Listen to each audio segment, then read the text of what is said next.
कनीज का सलाम।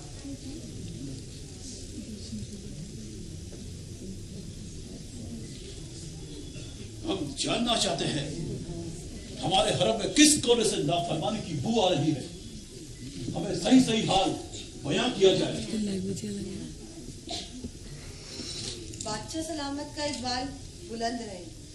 मैं नज़्मा बड़ी बेगम मलिका जहां की खिदमत में हूँ जाफरा।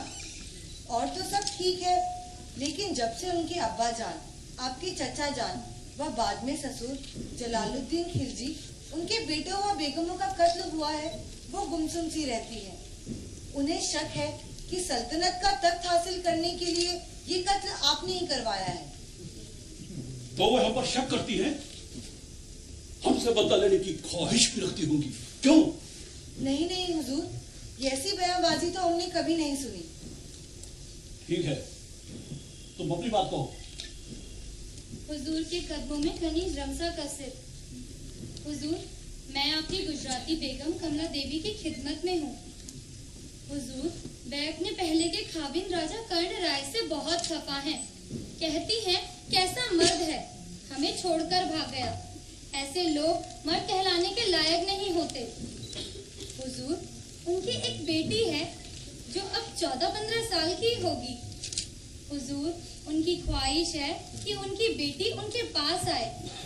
वो कह रही थी कि बादशाह सलामत से गुजारिश करेंगी कि उनकी बेटी को उस मनहूस राजा के यहाँ से निजात दिलाकर दिल्ली ले आए। जरूर जरूर कमला देवी, नहीं, नुसरत जहां। अब उन्हें नुसरत जहां कहो। वो तो हमारी बहुत प्यारी बेगमों में है। मर्द को इस कदर सुकून देने वाली कमला देवी जैसी औरत जमाने में बहुत मुश्किल मिलती है। हम उनकी रज़ा कबूल करेंगे। आखिर वो हमसे इतनी मोहब्बत जो रखती है। कमला, नहीं, नुसरत जहां से कहना कि आज रात हम उनकी सोहबत में गुजारेंगे। जी परवरदिगार। और तुम जो इतनी सिकुड़ी चली जा रही हो, जैसे हम तुम्ही से मोहब्बत फरमाने वाले हैं। क्या खबरदारी हो हमारे हरम से। बादशाह सलामत को कनीज आफरीन का सलाम। आफरीन, करीब आओ और करीब आओ। और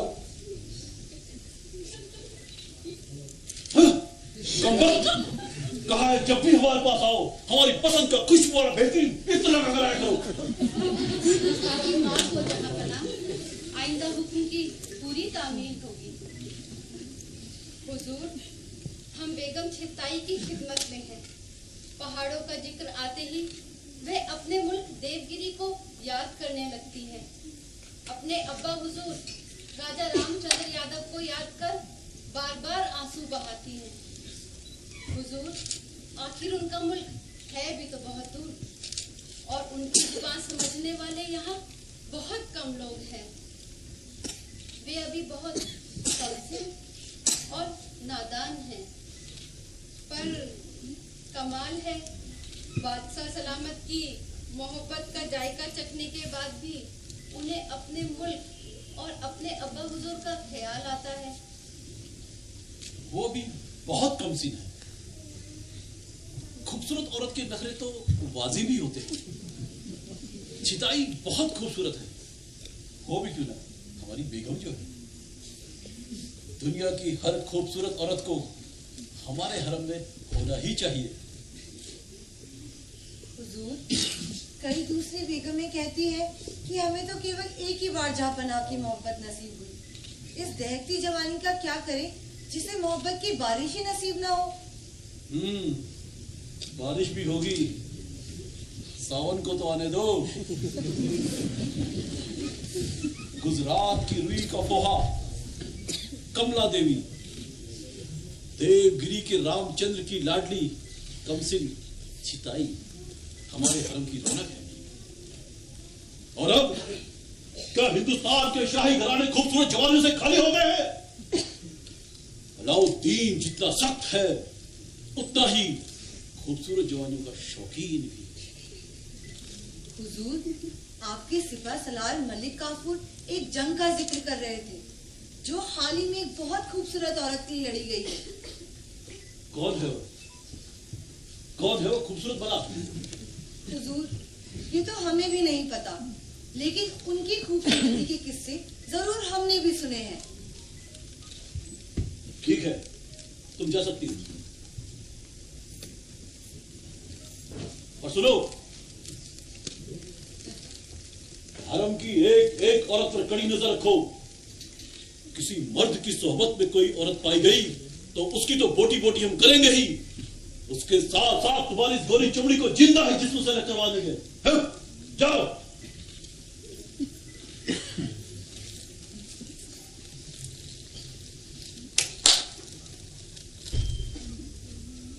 हुकुम जहां सिपह सालार मलिक काफूर को खबर दो कि वो फौरन आकर हमसे मिले। जो हुकुम मिला।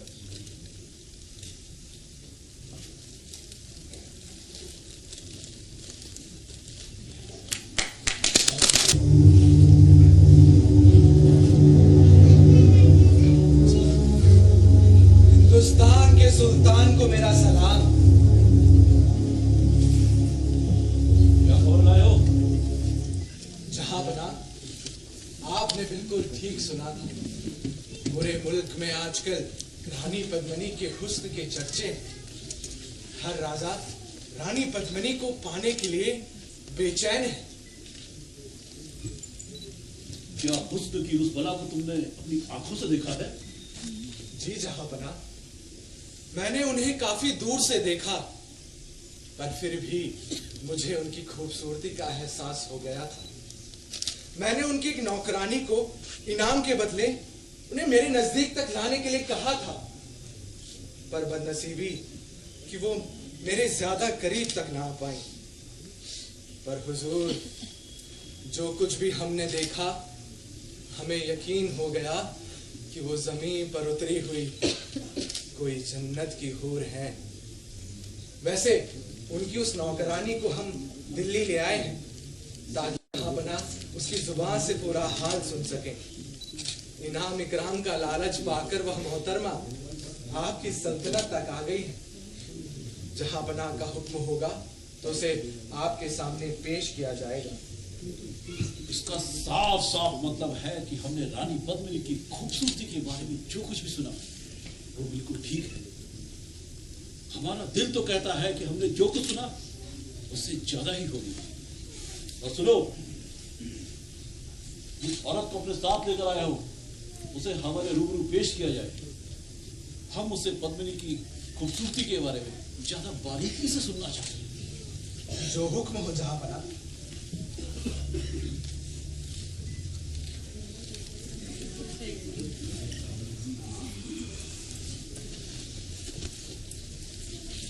बादशाह सलामत को दासी का सलाम। हमने सुना है तुम रानी पद्मिनी की खिदमत में रही हो। जी हुजूर, मैं 2 वर्ष तक। वो बहुत बहुत खूबसूरत है। उनकी खूबसूरती बयान नहीं की जा सकती जहां ना। लगता है जैसे स्वर्ग से अफसर धरती पर आ गई है। उनका जिस्म गुलाब की पंखुड़ी की तरह, मक्खन की डली की तरह मुलायम है। उनके चेहरे का मुख की शोभा निराली है जहां पर ना।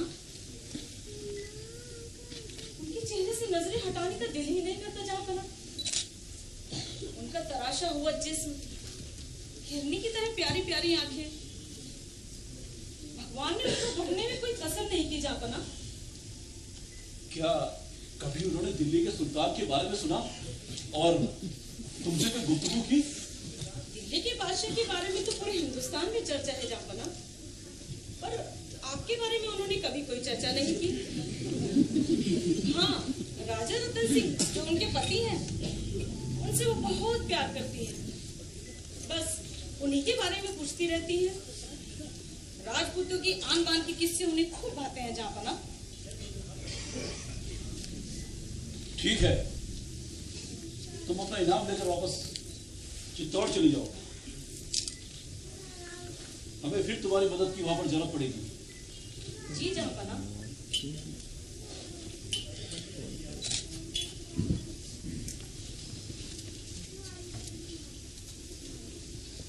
जिससे भी सुनो वो पद्मिनी के हुस्न के बारे में बढ़ चढ़ कर ही बोल रहा है।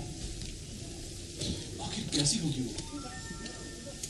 उसका हुस्न, उसका जिस्म दिल्ली के सुल्तान के लिए कुछ भी पाना मुश्किल नहीं है।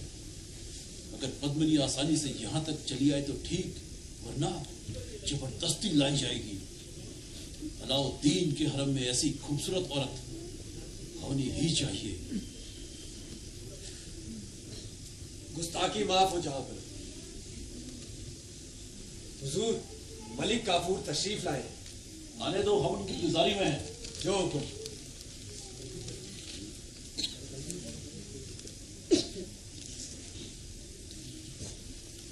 बादशाह सलामत का इकबाल बुलंद रहे।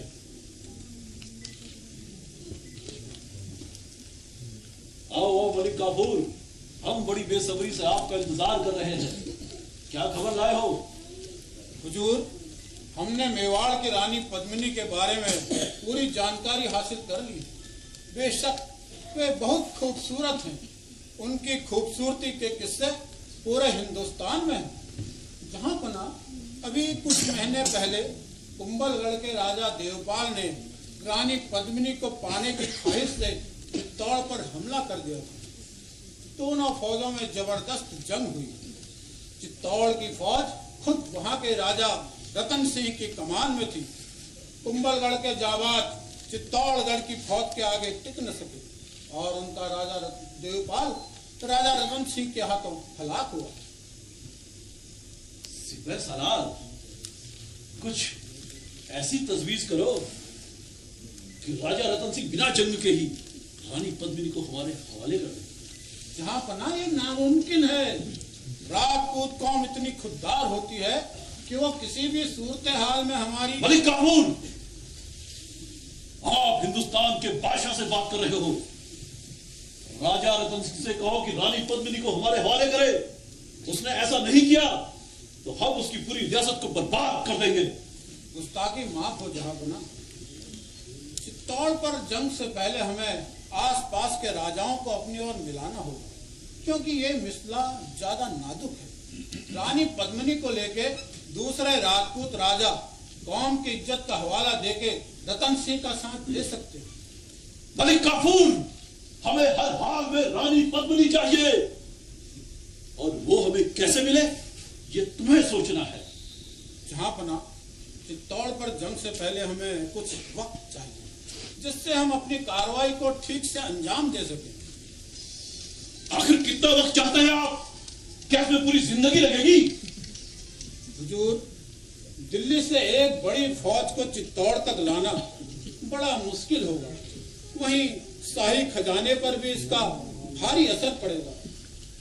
हुजूर, एक औरत को पाने के लिए इतना खून खराबा और इतनी भारी भरकम रकम का खर्च करना क्या जायज होगा? मलिक काफूर, आप हिंदुस्तान के शहंशाह की ख्वाहिश का मजाक उड़ा रहे हैं।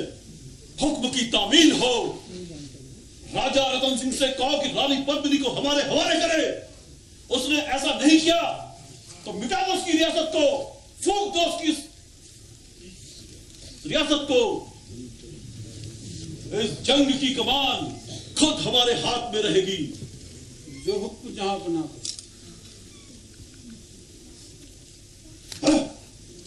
हिजड़ा कहीं का।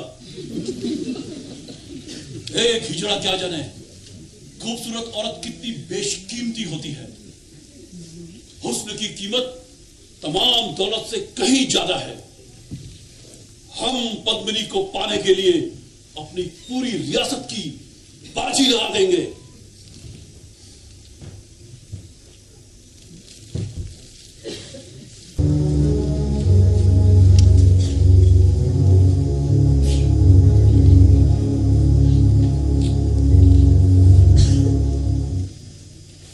जफर खान, तुम किले के भीतर दाखिल होने की तजवीज करो। दुश्मन के सिपाहियों को दौलत से माला माल कर दो ताकि वो किले का बड़ा दरवाजा खोल दे। और मौका पाकर तुम किले में दाखिल हो जाओ। जी हुजूर। गुस्ताखी माफ। हुजूर, सिपर सलार मलिक काफूर हाजिर होने की इजाजत चाहते हैं। आने दो। जो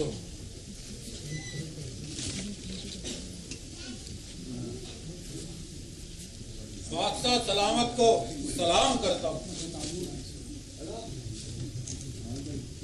हुजूर, हमारी पूरी फौज चित्तौड़ पहुंच चुकी है।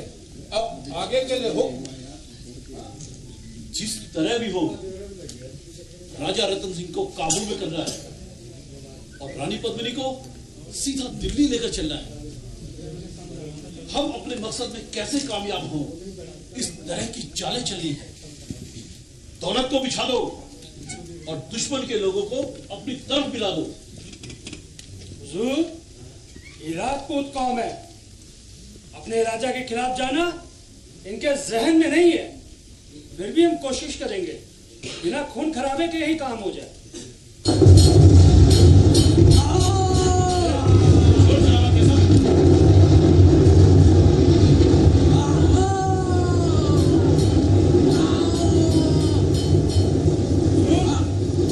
राजा रतन सिंह के सिपाहियों ने हमारे खेमे में हमला कर दिया। मैं जाता हूँ। मलिक काफूर, आप बादशाह सलामत की हिफाजत में रहें। हुजूर, आप हर वक्त होशियार हैं। ये कैसा हमला है? हुजूर, हमारी इतनी बड़ी फौज का मुकाबला करना राजा रतन सिंह के फौज की बस की बात नहीं है। वो गिनती में हमसे आधे भी नहीं है। बस इस तरह छुटपुट हमला करके हमें नुकसान पहुंचाते रहेंगे। बस हमें हर वक्त चौकस रहना है। तुम लोग मेरी बात पर गौर नहीं करते हो। हमने हमेशा कहा है, अगर फतेह हासिल करनी हो तो दुश्मन के लोगों को अपनी ओर मिलाने की कोशिश करो। ये आला दर्जे की सियासत है। अगर रतन सिंह के चाहने वाले हैं तो उसकी खिलाफत करने वाले भी जरूर होंगे। उन्हें अपनी ओर मिलाने की कोशिश करो। हुजूर, ऐसा ही करेंगे। हुजूर, आपकी हिदायत सर आंखों पर। हुजूर, अब आप अपने इस खादिम का हुनर देखें। हुजूर, आराम फरमाएं।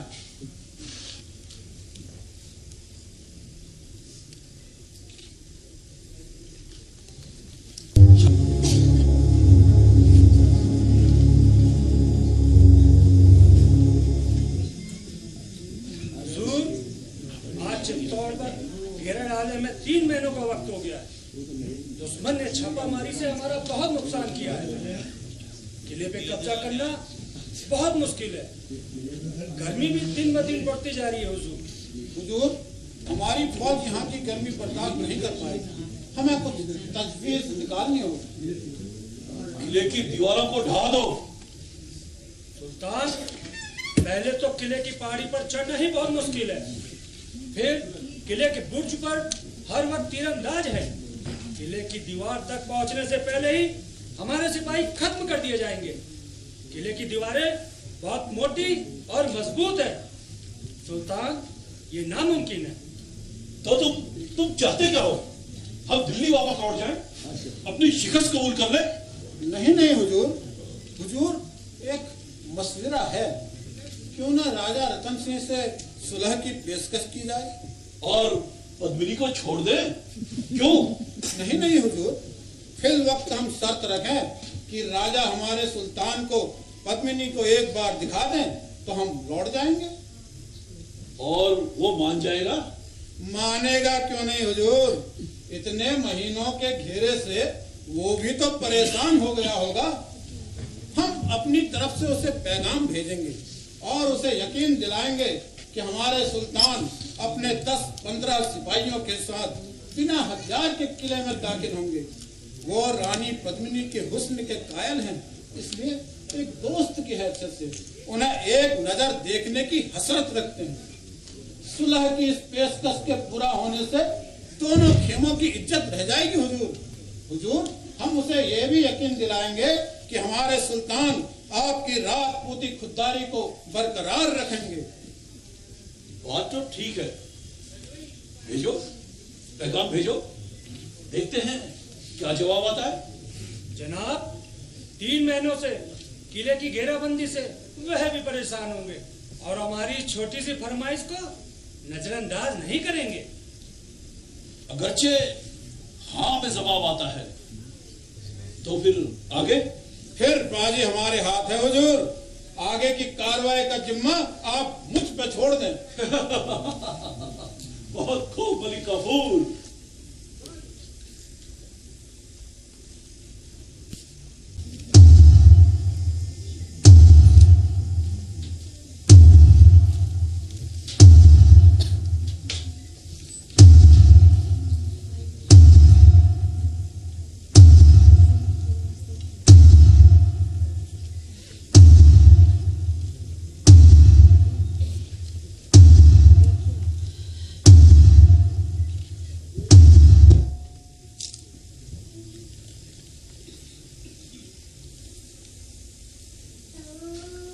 मुबारक हो राजा साहब, मुबारक हो।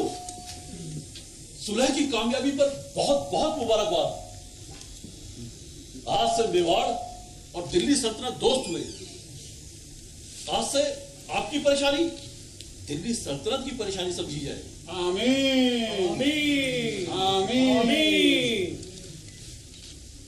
हम चलते हैं, हमें रुखसत कीजिए।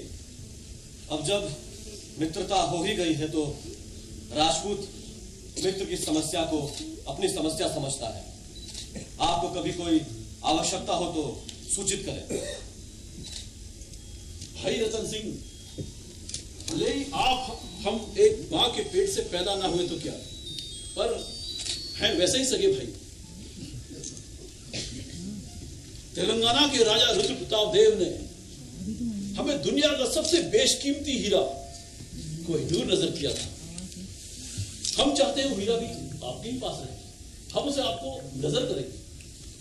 सुल्तान, अब मुझे आज्ञा दीजिए। राजा साहब, लगता है आपको हमारी दोस्ती पर और हमारे ईमान पर यकीन नहीं है। हम बिना हथियार के ही आपके किले में दाखिल हुए हैं और आप हैं कि किले के फाटक के बाहर चंद कदम चलकर हमें इतना भी एहसास नहीं दिलाना चाहते कि आपको हम पे यकीन हो गया है। खैर, जैसी आपकी मर्जी, हम बेजा दबाव नहीं डालेंगे। नहीं नहीं सुल्तान, चलिए हम आपको आगे तक विदा करते हैं। हम राजपूत हैं और संधि का पालन करना राजपूत की परंपरा है।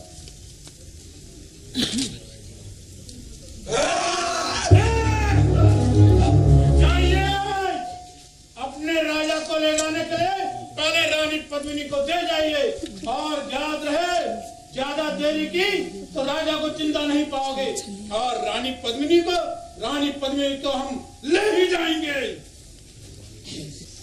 रानी साहब, आप यहाँ? हाँ माते, आवश्यक हो गया था।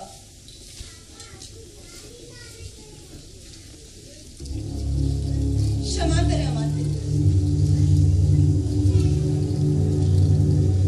उस दुष्ट के बंदी गृह में आज राजा साहब को इतने दिन बीत गए और चित्तौड़ के रणबांकुरे नीतिज्ञ और विद्वान कोई मार्ग नहीं ढूंढ पा रहे। आश्चर्य है। रावण की मुक्ति के लिए यदि युद्ध से इनकार करते हो तो बोलो, मैं आंधियों से अपनी गति मिला लूं। महिष मर्दिनी महाकाली बनकर बैरियों के सीने चीरकर रक्त चूस लूं। फूंक के रख दो उस राष्ट्र को जहां स्वाभिमान की रक्षा के लिए मर मिटने वाले योद्धा नहीं। आग लगा के रख दो उस देश को जहां पतिव्रत धर्म की रक्षा के लिए अपने को धधकती हुई ज्वाला में झोंक देने वाली स्त्रियां नहीं। और पीस के रख दो उस समाज को जो अपने अधिकार दूसरों को सौंपकर एक बंधे हुए कुत्ते की तरह याचक दृष्टि से उसकी ओर ताकता है। तृणम शूरस्य जीवितम। अरे शूरवीर तो जीवन को तृण समझता है। स्वाभिमान की रक्षा धीर करते हैं, अधीर नहीं। मृत्यु के खुले हुए मुख के सम्मुख सीना अड़ाकर सपूत चलते हैं, कपूत नहीं। भाले बर्छों की तीव्र नोकों के आगे रण यात्रा पुरुष करते हैं,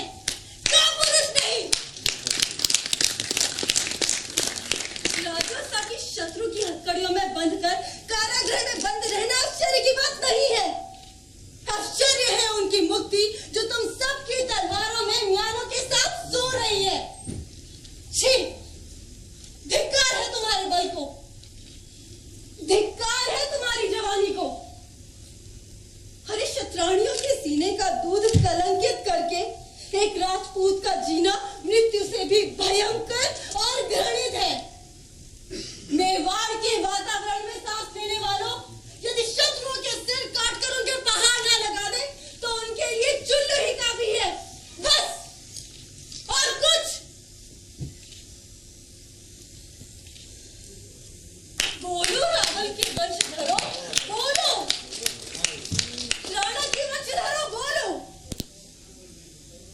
माँ बहनों की ये अवज्ञा और तुम सबकी मौत साधना, बैरियों का ताल ठोक कर ललकारना और मेवाड़ केसरियों का मान में घुसकर झक मारना।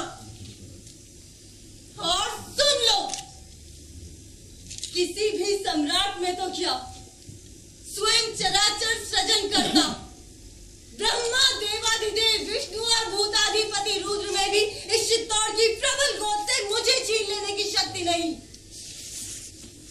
चित्तौड़गढ़ के वीरों, पृथ्वी से गंध, आकाश से ध्वनि और अग्नि से ज्वाला को दूर करना कठिन है, परंतु असंभव नहीं।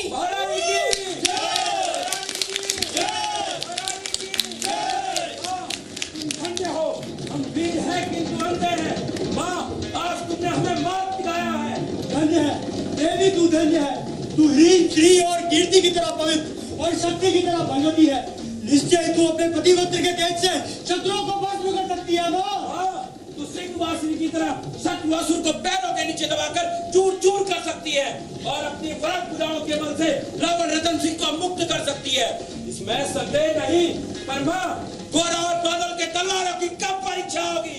गोरा का दम्य उत्साह और दुर्दम्य साहस किस दिन काम आएगा? हाँ माँ, मेवाड़ का ये पुत्र बादल भी अपने साहस की परीक्षा देगा।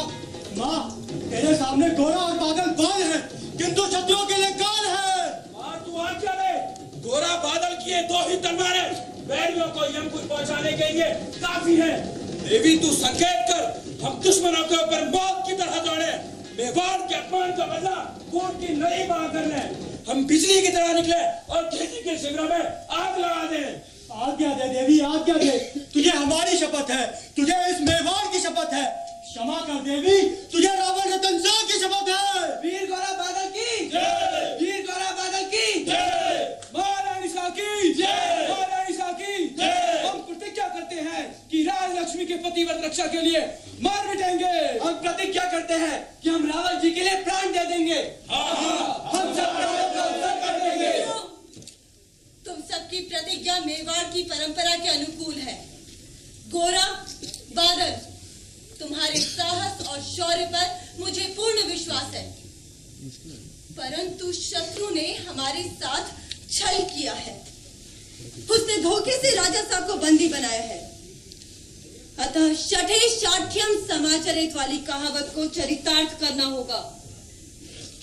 हमें भी उसी के अनुरूप आचरण करना होगा। माँ, लेकिन कैसे? बैरियों को सूचित किया जाए। हमारी महारानी अपने पति रावण रतन सिंह को मुक्त कराने के लिए कल उसके शिविर में पहुंच जाएंगी। उसके साथ उसकी 1600 जीने व मरने वाली कुमारी सहेलियां भी साथ होंगी।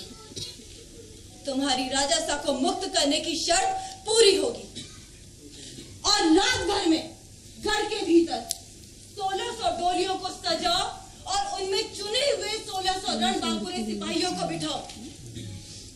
फिर कहारों के रूप में प्रत्येक डोली के साथ बैरियों के लिए यमदूत से भी भयंकर मेवाड़ के सपूत चले। कुछ योद्धाओं को परिचारिकाओं व परिचारकों का वेश धारण कर प्रत्येक डोली के साथ चलने के लिए कहना। चित्तौड़ राजलक्ष्मी महारानी पद्मिनी की जय। शिविर से पहले कुछ दूर पहले ही डोलियों को रोक देना।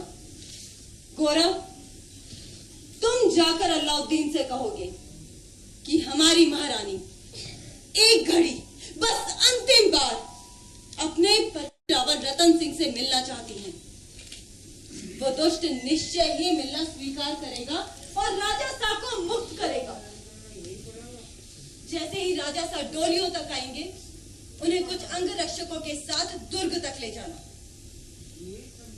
राजा साहब के लौटने में विलंब होने के कारण वो दुष्ट स्वयं डोलियों तक आएगा और बादल, मेरे बदले वो तुम्हें वहां पाकर क्रोधित हो जाएगा। बस यही समय है मेवाड़ के वीरों के लिए अपनी वीरता का परिचय देने का। बिजली की तरह उसके असंयत सैनिकों पर टूट पड़ो और गाजर मूली की तरह सबको काट कर रख दो। स्वीकार है, स्वीकार है। विजय निश्चय की जय। एक लिंग भगवान की जय। दुर्गा भवानी की जय। जय।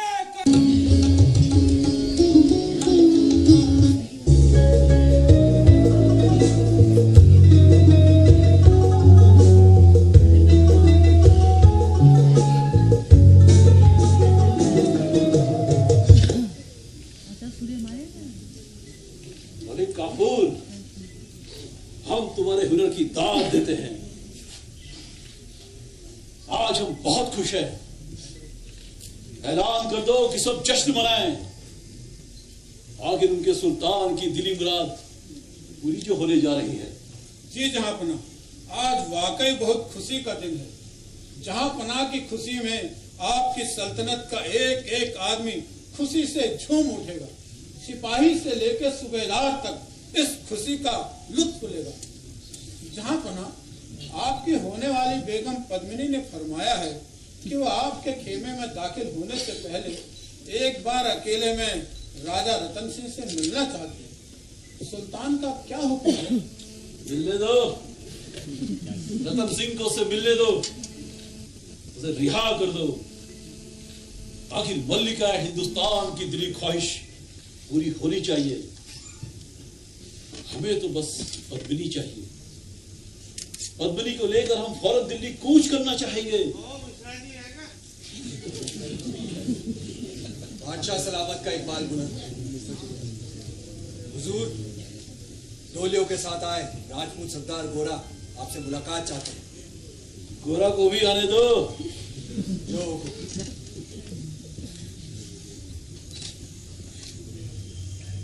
दिल्ली के सुल्तान की जय हो। सुल्तान, 1600 डोलियां फौजी खेमे की सरहद पर पहुंच चुकी हैं। महारानी पद्मिनी आखिरी बार राजा रतन शाह से मिलना चाहती हैं। फिर वे आपके सम्मुख उपस्थित हो जाएंगे। मलिक काफूर, राजा रतन सिंह को रिहा कर दो। जो हुक्म जहांपना। और उसके बाद पद्मिनी शीघ्र ही हमसे मिले। जो हुक्म जहांपना।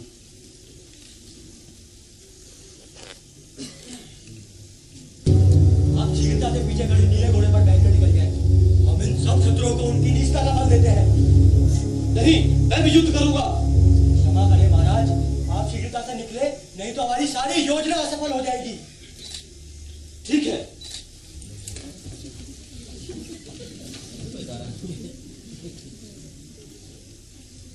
हिंदुस्तान की होने वाली मलिका खुशामदीद, खुशामदीद। दुष्ट, रुक जाओ।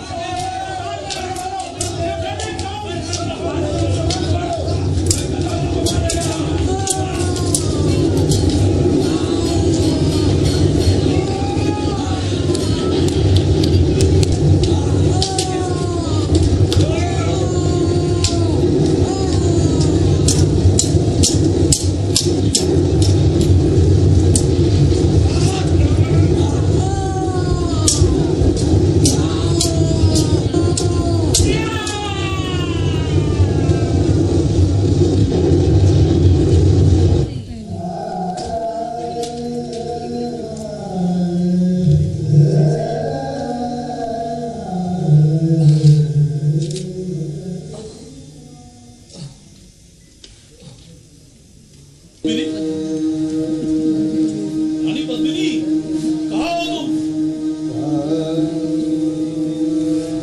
कहाँ है हमारी रानी पद्मिनी? कौन बोलेगा हुजूर? कोई नहीं है यहाँ। कोई नहीं है? सब मर गए क्या? कहाँ है हमारी रानी पद्मिनी?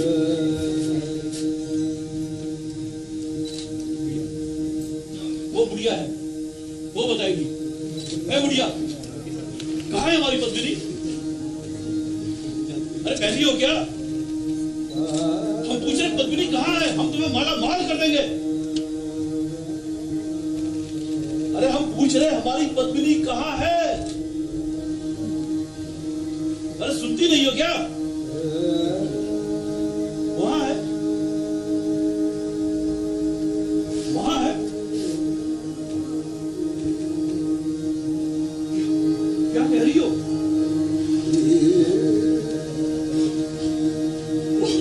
वो ये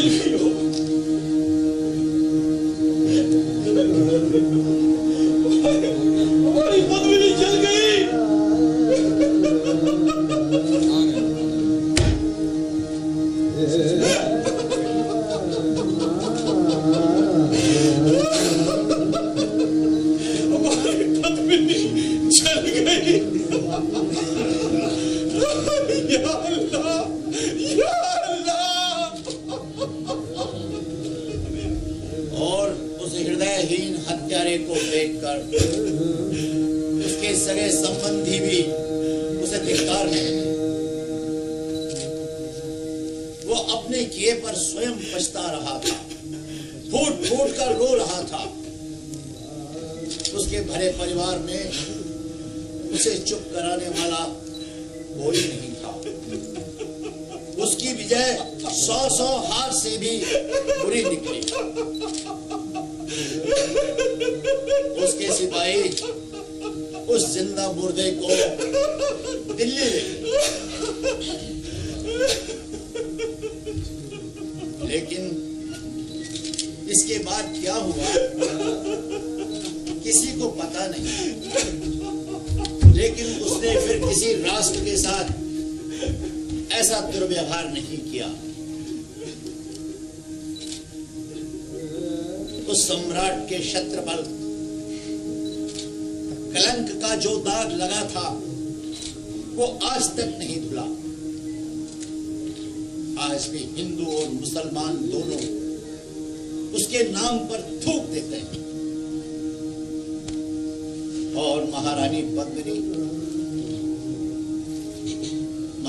पद्मिनी के बारे में तभी से किंवदंती है कि वो अर्धरात्रि के मूक प्रहर में चित्तौड़ के शिखर पर उतरकर जौहर के गीत गाती हुई भग्न खंडरों में कोरा और बादल को पुकारती है।